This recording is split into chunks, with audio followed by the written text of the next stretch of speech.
ఏమంటున్నావు ఇంట్లో?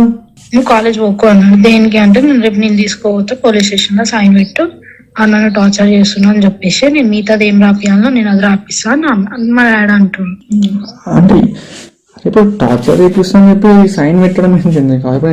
ఇప్పుడు నీ మీదికి రావాలని చూస్తున్నారు అంతే. నా మీదికా? అదే దీనికి ఇప్పుడు ఆల్రెడీ అప్పుడు మాట్లాడినాము, అయిపోయింది, మళ్ళీ ఇప్పుడు ఎందుకు అంటున్నావు? ఏమో అంటే ఎవరు ఇప్పుడు డాడీకి? ఇప్పుడు డాడీ చేస్తుండా? మా డాడీ చేస్తున్నా, అది మొత్తం మా బావ ప్లాన్. మీ బావ ప్లానా? నిన్న సాయంత్రం మంచిగా ఉండు. సరే ఇప్పుడు ఏమైనా ఉంటే మరి మీ బావ నాకైనా ఫోన్ చేయాలి కదా. ఇప్పుడు అది మళ్ళీ ఏమైంది రాబోయే ఇది అని చెప్పి నన్నైనా అడగాలి కదా. ఏం అడగలే కదా, అదే కదా నా ప్రాబ్లం. నేను ఏం చెప్తలేదు, ఏం చేస్తలేదు, నన్ను ఇట్లా పెట్టమంటారు. నువ్వేమనుకున్నావు ఒక్కొక్క మాట?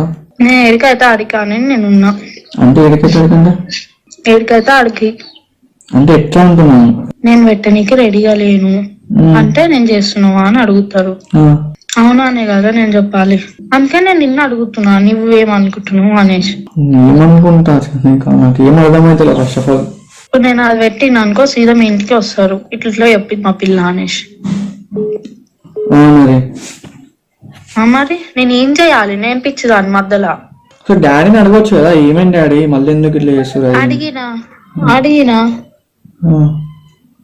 ఏం లేదు, నువ్వు వచ్చి సైన్ పెట్ట అంతే. ఏమని సైన్ పెట్టమంటాడు డాడీ?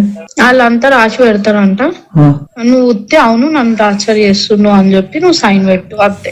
ఇంకా నువ్వు ఒక్క మాట మాట్లాడు, దాడికి వచ్చి గాయ కూడా చేయొద్దు. నువ్వు ఒక్క మాట కూడా నువ్వు ఎక్కువ మాట్లాడు దాడి వచ్చి అని చెప్పి అన్నాడు. అంటే ఏం చేద్దాం అనుకుంటారు?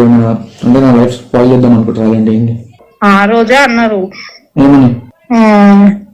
నేనైతే వదిలా నడుచుమా, మీరు వదిలేసినా సరే నేనైతే వదిలా అని అనేసి అన్నాడు మా బావ. అంటే నన్ను కూడా అన్నాడు, మీరేమన్నా చేసుకోరి, నేనైతే ఇద్దరిని వదిలా, ఇద్దరిని చంపేస్తా అని అన్నాడు.